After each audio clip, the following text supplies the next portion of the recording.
الحمد للہ رب العالمین والعاقبۃ للمتقین والصلاة والسلام علی سید المرسلین خاتم النبیین وعلی آلہ وصحبہ اجمعین اما بعد۔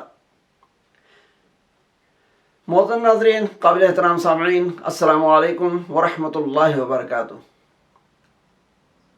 حضرات گرامی، ہم سب جانتے ہیں کہ ہمارے دین اسلام کے اندر عید الاضحیٰ کی مناسبت سے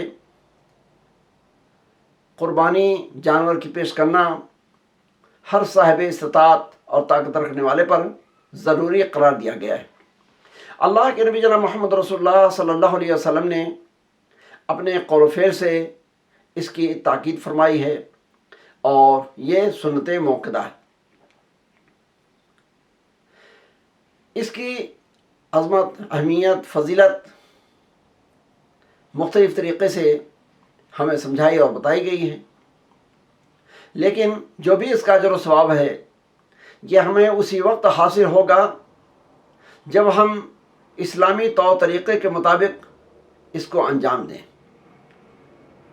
اور یہ کتاب و سنت کے مطابق ہماری قربانی صحیح قرار پائے۔ اس کے لیے ہمیں اور آپ کو قرآن و حدیث کی تعلیمات اور ہدایات کے مطابق قربانی کے صحیح ہونے کی جو کنڈیشن اور شرط لگائی گئی ہے، وہ سارے شرائط جب ہم پورا کریں گے تب جا کر کے ہمارے جانور کی قربانی شرعی قربانی قرار پائے گی۔ اور اگر نعوذ باللہ ہم نے اس میں کسی طرح سے غفلت برتا اور جو اسلامی آداب ہیں ان کو ملحوظ نہ رکھا تو یہ قربانی نہیں بلکہ گوشت خوری ہو جائے گی۔ یعنی ایسے ہو جائے گا کہ جیسے ہم نے کسی جانور کو گوشت کھانے کے لیے ذبح کیا ہو۔ اور یہ چیز میں نہیں کہتا ہوں بلکہ نبی رحمت جناب محمد رسول اللہ صلی اللہ علیہ وسلم نے اس طرح کی بات فرمائی ہے۔ صحیح مسلم میں روایت ہے برا بن عازب رضی اللہ تعالیٰ عنہ کی، وہ بیان کرتے ہیں ضحى خال لی یقال له ابو بردہ قبل الصلاة فقال رسول اللہ صلی اللہ علیہ وسلم شاتك شاة لحم۔ برا بن عازب رضی اللہ تعالیٰ عنہ کہتے ہیں کہ ہمارے ایک ماموں تھے جن کا نام ابو بردہ بن نیار ہے۔ انہوں نے نماز عید الاضحیٰ سے پہلے قربانی کر ڈالی، بکری ذبح کر دی۔ اللہ کے نبی صلی اللہ علیہ وسلم کو جب معلوم ہوا تو آپ نے کہا، اے ابو بردہ، یہ جو تم نے نماز سے پہلے اپنی قربانی کرنے کی کوشش کیا، بکری کو ذبح کیا، تو یہ تمہاری بکری قربانی کی بکری نہیں کہلائے گی، یہ قربانی کا جانور ذبح نہیں ہوا ہے بلکہ یہ تو گوشت کھانے کی بکری کہا جائے گا۔ کہ صرف گوشت کھانا سے مقصد حاصل ہوگا، قربانی کا جو اجر و ثواب ہے چونکہ تم نے سنت کے خلاف کیا اس لیے قربانی کا ثواب تمہیں حاصل نہیں ہوگا اور یہ گوشت کا ایک جانور ذبح ہونا کہا جائے گا۔ تو اس لیے حضرات، جب کہ ہم قربانی کی تیاری کر رہے ہیں تو ہمیں قربانی سے متعلق جو اسوہ نبی ہے، نمونہ نبی ہے اور کتاب و سنت کی تلقین و تعلیم ہے، اس کو پیش نظر رکھنا چاہیے۔ آئیے مختصر طریقے سے میں چند آداب آپ کے سامنے رکھوں جن کی خصوصی طور پر ہمیں تاکید کی گئی۔ سب سے پہلی چیز یہ کہ قربانی کا جو جانور ہو وہ بہیمۃ الانعام کے قسم کا ہو، یعنی ایسا چوپایا جانور ہو جو بہیمۃ الانعام کے دائرے میں اس کی کیٹیگری میں آتا ہو، یعنی بھیڑ بکری کی جنس سے ہو، بیل گائے اونٹ اونٹنی کی جنس سے ہو، کیونکہ یہ تین چیزیں ہیں جن جانوروں کا تذکرہ قربانی کے جانور کے تعلق سے کتابوں کے اندر ملتا ہے۔ تو سب سے پہلی چیز کہ جو جانور آپ ذبح کرنے جا رہے ہیں اس کا خیال فرمائیں کہ وہ بہیمۃ الانعام کے قسم کا ہو، اسی کی جنس سے ہو۔ دوسری چیز یہ کہ جانور کی جو شرعاً عمر مقرر کی گئی ہے اس ایج اور عمر کا ہو۔ حضرت جابر بن عبداللہ رضی اللہ تعالیٰ عنہ روایت کرتے ہیں، صحیح مسلم کی روایت ہے، کہ اللہ کے نبی صلی اللہ علیہ وسلم نے قربانی کے جانور کے تعلق سے ارشاد فرمایا، لا تذبحوا الا مسنة الا ان تعثر علیکم فتذبحوا جزعة من الضان، کہ اے میری امت کے لوگوں، جب تم قربانی جانور کی کرنے چلو تو ایسے جانور کی قربانی کرو جو دانتا ہو، یعنی جس کے دودھ والے دانت گر چکے ہوں اور اس کی جگہ پر چارہ کھانے والے دانت جم گئے ہوں۔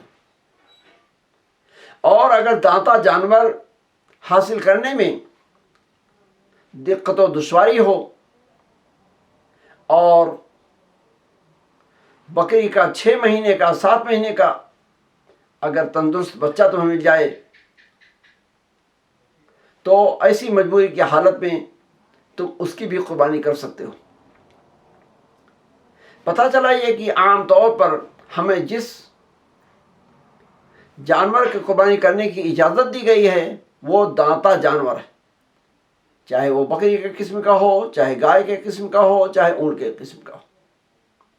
کچھ لوگ اس میں سال کی قید لگاتے ہیں، لیکن حقیقت میں اللہ کے نبی صلی اللہ علیہ وسلم نے مہینے اور سال کی کوئی قید نہ لگائی۔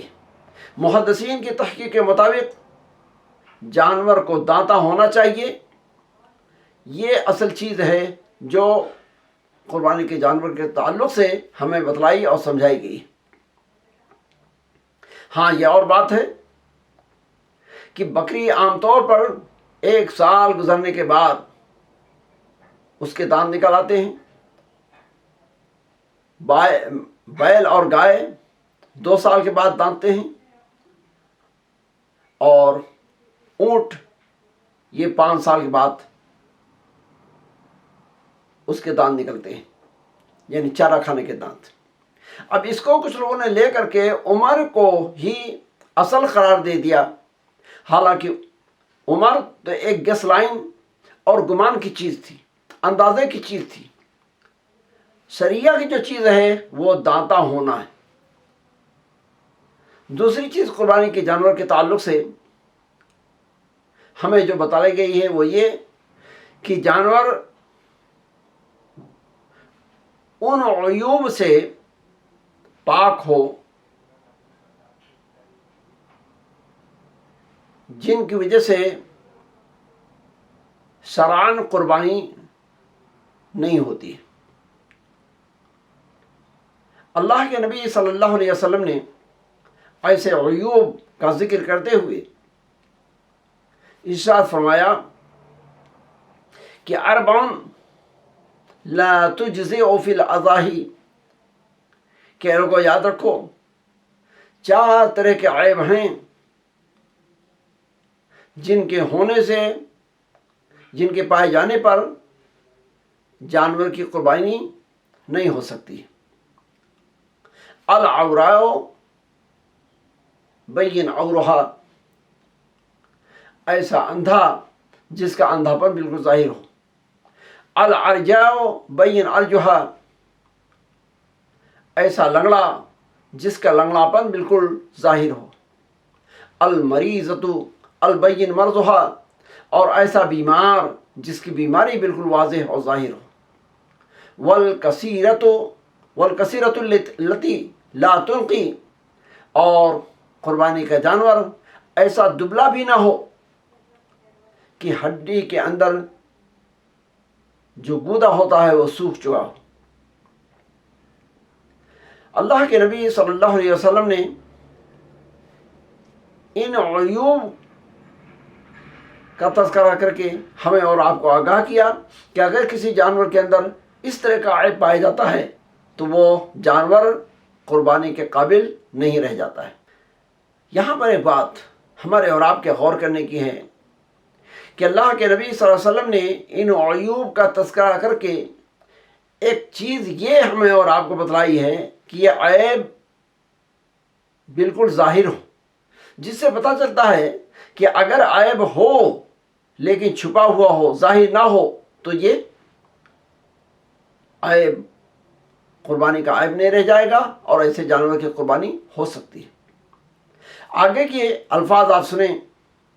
حضرت برا بن عازب رضی اللہ تعالیٰ عنہ کہتے ہیں کہ اللہ کے نبی صلی اللہ علیہ وسلم نے جب یہ بات فرمائی تو میں نے عرض کیا انی اکرہ ان یکون نقص فی الاذن، کہ اللہ کے رسول صلی اللہ علیہ وسلم مجھے تو یہ بات بھی نہیں پسند ہے کہ قربانی کے جانور کے کان میں کوئی کمی ہو، اس کے کان کے اندر کوئی عیب ہو۔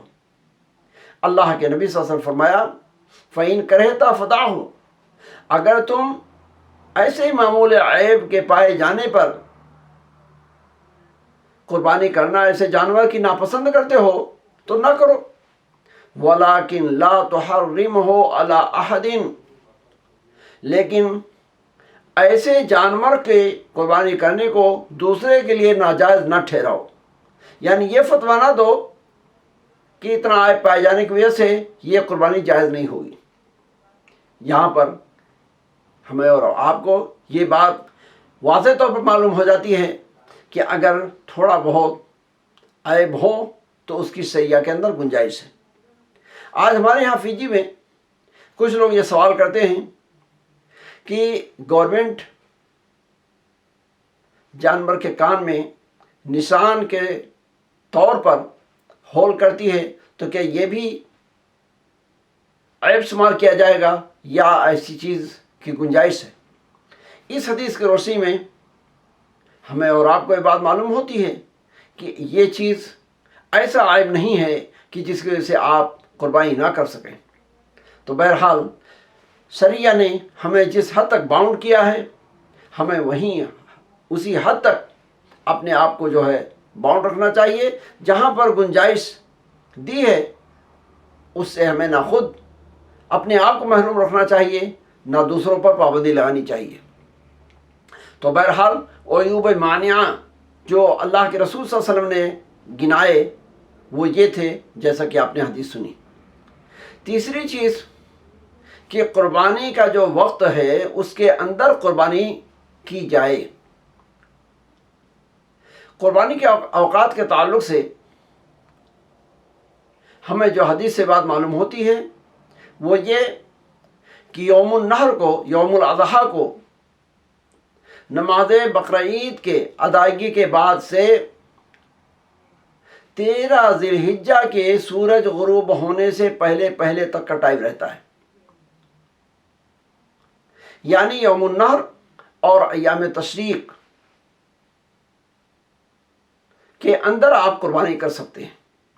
یوم النحر 10 ذی الحجہ کو کہا جاتا ہے اور ایام تشریق یہ 11، 12، 13 ذی الحجہ کو کہا جاتا ہے۔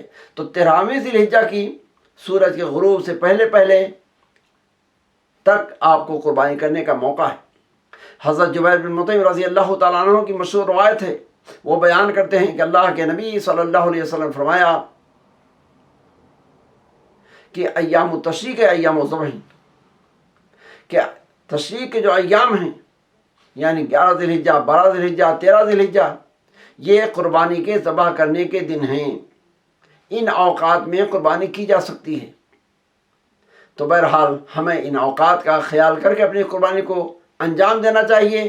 اگر وقت ہونے سے پہلے ہم قربانی کریں گے تب بھی وہ قربانی نہیں ہوگی، اور اگر وقت گزرنے کے بعد ہم قربانی کریں گے تو بھی ہماری قربانی شرعاً قابل قبول نہیں ہوگی۔ اسی طریقے سے حضرات گرامی، ہمیں قربانی کرنے کے لیے اپنی نیت کو درست کر لینا چاہیے۔ صرف اللہ تبارک و تعالیٰ کی رضا و خوشی کے لیے قربانی کرنا چاہیے، اور جب ہم قربانی کرنے چلیں تو جانور کو بائیں پہلو پر، لیفٹ سائڈ پر اس طرح سے گرائیں کہ اس کا رخ، اس کا منہ قبلہ کی طرف، اور پھر اللہم منک ولک تقبل من پڑھ کر کے ہم ان لوگوں کا نام لیں جن کی طرف سے قربانی کرنا ہے. اگر اپنی طرف سے قربانی کرنا ہے تو تقبل منی کہہ لیں اور پھر بسم اللہ اللہ اکبر کہہ کر کے جانور کو ذبح کریں. تو حضرات گرامی، یہ چند آداب تھے جو قربانی کے تعلق سے آپ کی خدمت میں پیش کیے گئے. ہم اللہ تبارک و تعالیٰ سے دعا کرتے ہیں کہ ہمیں جملہ عبادتوں کو کتاب و سنہ کی تعلیم اور تلقین کے مطابق کرنے کی توفیق عطا فرماتے ہوئے یہ قربانی کا جو موقع رہا ہے، اس موقع پر اس مسنون قربانی کو سنہ کے مطابق انجام دینے کی توفیق عطا فرمائے. ہماری قربانی اور ہماری جملہ عبادتوں کو درجہ قبولیت عطا فرمائے. اور جس طرح سے آج ہم دیکھ رہے ہیں کہ حالات امت مسلمہ پر ناقابل برداشت، طرح طرح کے مصائب و آلام سے لوگ دوچار ہیں. ہم دعا کرتے ہیں کہ اللہ تبارک و تعالیٰ امت مسلمہ کے اوپر سے ان مصائب و آفات کی جو حالات ہیں وہ دور فرمائے، سکون قلب عطا فرمائے. اور جس طرح سے آج ہم اور آپ قربانی کر رہے ہیں، اللہ تبارک و تعالیٰ ساری کی ساری امت مسلمہ کو اطمینان و سکون کے ساتھ قربانی کرنے کی توفیق عطا فرمائے. آمین. اقول قولی ھذا استغفر اللہ لی ولکم ولسائر المسلمین فاستغفروہ من کل ذنب انہ هو الغفور الرحیم. وآخر دعوانا ان الحمد للہ رب العالمین. والسلام علیکم ورحمۃ اللہ وبرکاتہ.